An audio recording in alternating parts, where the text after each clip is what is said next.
1 मिनेटमा एकदमै सजिलो तासको जादु सिकाउँछु है त म तपाईहरुलाई। यसको लागि 4 बासा र 4 एक्का चाहिन्छ। सो तपाईले चाहिँ के मिलाउनु पर्ने हुन्छ, 4 एक्कालाई तासको टपमा राख्ने अनि त्यसको माथि चाहिँ बासा राख्ने है त। र जब नि देखाउन जाँदै हुनुहुन्छ तपाईले चाहिँ 4 बासा युज गर्छु भनेर यसरी 4 बासालाई देखाउने अनि त्यसपछि सबै तासहरु डिफरेन्ट छ भनेर देखाउने, तर तलसम्म नजाने फेरि एक्का देखिन्छ है त। अब तपाईले के भन्नुहुन्छ, म तासलाई यसरी 4 ठाउँमा भाग गर्छु अनि जहाँ मन लाग्छ त्यहाँनिर मलाई स्टप भन्नु भन्ने हैन।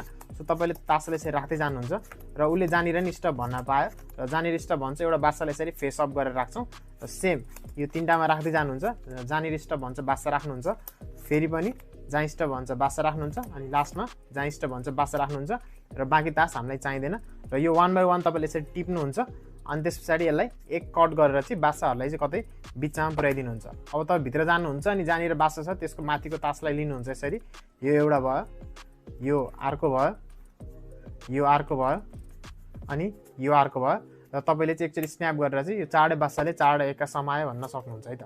सो यो ट्रिक कस्तो लाग्यो मन पर्यो भने कमेन्टमा म्याजिक भनेर लेख्नु होला र सेभ गर्नु होला यो भिडियोलाई अनि मलाई फलो गर्नु है त।